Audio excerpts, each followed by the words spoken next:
And hey, everyone, it is Thursday, September 1st. September 1st.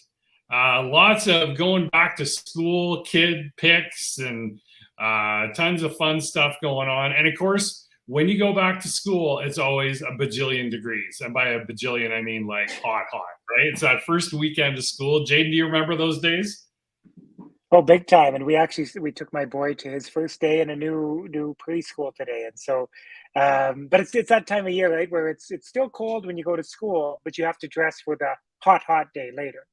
That's right. That's right. Yes. Yeah. And so, with a new month, we do not have our full stats package for the month of September yet. We will have that next week, but we do have our weekly stats.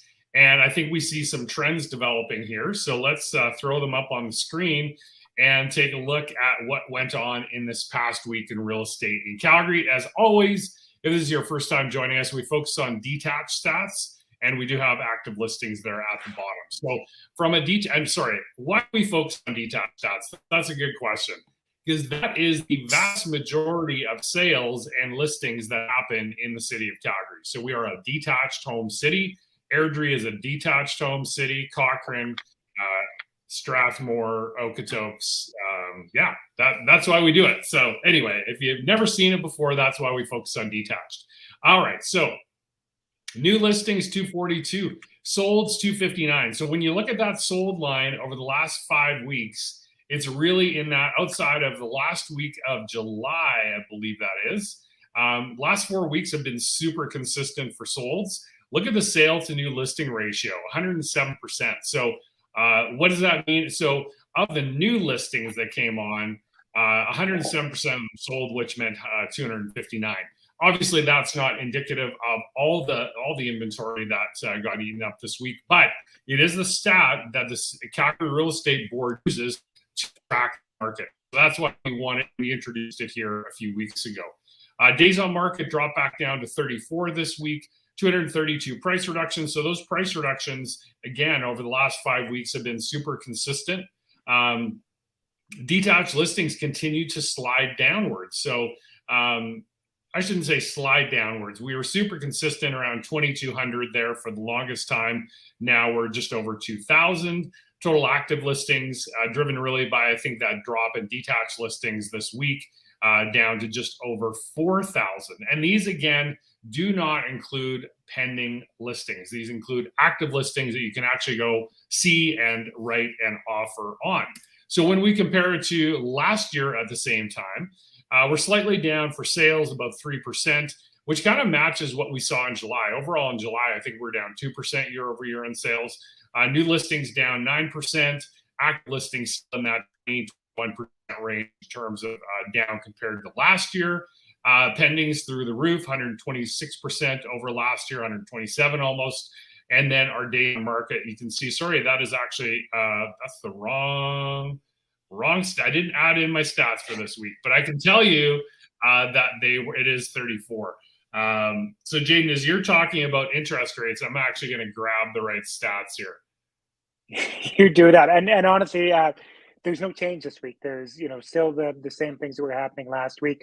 The only change that I'm seeing, there seems to be a little bit of a push on the bond market, and that tends to push fixed interest rates up.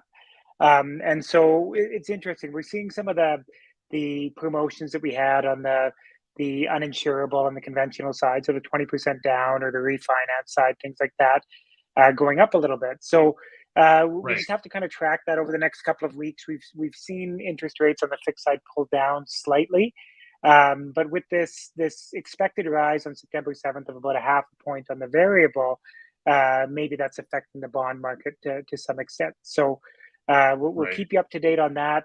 We don't expect it to be a huge change. I've seen those rates move, about 0.15%. But for the most part, we're just seeing stability right now going into this fall market. All right, sounds good. So for those people that are out there looking right now, what is your top recommendation still? Sorry, as I'm getting the right stats here, I'm multitasking. Still variable till fixed rates comes down. Yeah, definitely, because you can always lock into that fixed rate later. Make sure that you're working with the right lender for that and knowing what their policy is on lock-in rate. The other thing that I'm talking to a lot of people about, because rates are so high, people are really worried about the rock bottom rate, right? So I have a client who is, Right. working and looking at really the lowest rate out there. And the thing that's not been said about that product is that it has what's called a bona fide sales clause in it. What does that mean? Means the only way you're getting out of that mortgage is you are selling it to somebody else. And then it's not to your brother, not to your mother. You're selling the house to somebody through the MLS system, basically. Right. And so people say, well, that's what I'm going to do anyway. What's the big deal?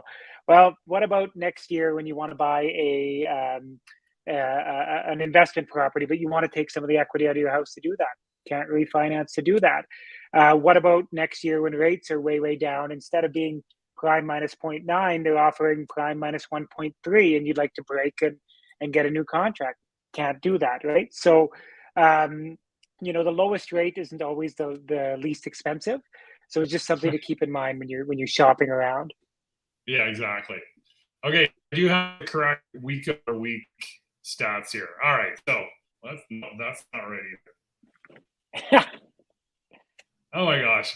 Well, you know what I'm going to do is I'm just going to let's take that off and let's just share my screen.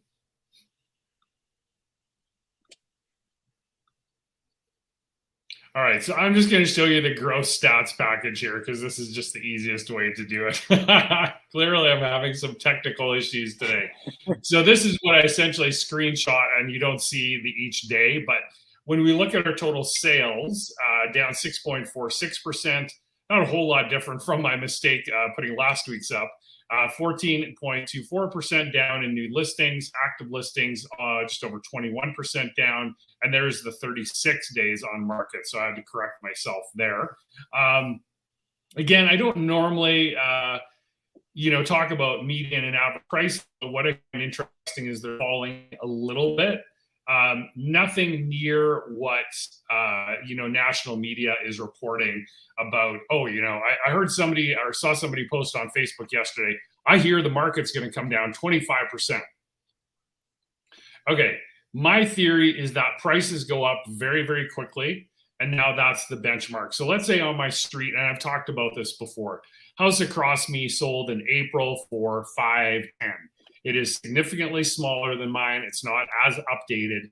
So what's the new benchmark for that type of home on my street? It's 510, right? So if I'm selling remotely, if I decided to sell in this particular period, would I accept 475? Well, not a chance, right? Because the benchmark has been set. So we've been talking about this in spring. Every time a house sold for more than the one prior, that's the new benchmark for that street, right? Now, there also comes into play the whole concept of, I'm just going to take this off so we can just chat here, of will you get approved, right? So that's the other thing. Will it appraise? Well, appraisals are based on recent sales. So they're looking on my street. So again, if I use my house as an example, they're looking on my street going, oh, well, the house across the street sold for 510 in April. Maybe the market's down a couple of points, but Mark's house has got, A, B, C, D, E, F, G compared to the house across the street. So it's reasonable to assume that Mark's house is maybe worth 550. So that's how that works. So when people say, will the market come down 25%? Again, as we've been saying so long, that is the national media report that, yes, as we showed you in Toronto, sales were down, what was it, 47% year over year? Yeah, so that's going to start affecting prices. When we're talking about 1% and 2% drops in sales year over year, look at the stuff I showed you, 107% sale to new listing ratio this past week. As we get past Labor Day, my bet is that stat is going to stay very similar. I think we're going to see in the high 90s to 100% of new listings being eaten up because there's still demand. There's still people moving here, and that's my rant. That's my Rick Mercer, except I'm just not walking along an alley with some graffiti behind me. So that would have been fantastic. And honestly, like if we look at our marketplace, there's a reason that Vancouver and Toronto are coming down. They're moving here. They're tired of that market, of that crazy market. So they're coming to Calgary where there's great jobs, great opportunity, great housing. Yeah. So absolutely, that 25% very much a national number that is ridiculous in our local market. Yeah. Well, and here's two examples. You just talked about it. I just had an agent colleague of mine with eXp Realty in Vancouver reach out to me the other day. Hey, Mark, I've got a client literally comparing what they can get for, let's call it $900,000 in Vancouver versus what they can get for $900,000 in Calgary. Well, I can tell you, I sent them some pretty sweet homes, right? For $900,000 in Calgary. You're getting a lot for your money. And then here's the other thing. I had a new listing in Braeside, beautiful community, Southwest Calgary, if you're not familiar with it, built in the 60s and 70s. It's a townhouse. It's being rented currently. And we listed it on Friday, tons of showings over the weekend. We had 6 yesterday and went in multiple offers last night. So, and as you know, if you've watched this at all, I don't underprice listings to get multiple offers. We price it at market value. So I don't know what else to say. Don't read the national news when it comes to Calgary's real estate market. So double rant now over. All right. Jayden, you enjoy your Labor Day weekend. Don't labor too much. Enjoy the sunshine, and go Stamps go on Monday. Go Stamps go. Have a good one, guys. All right. We will talk to you all in 7 days.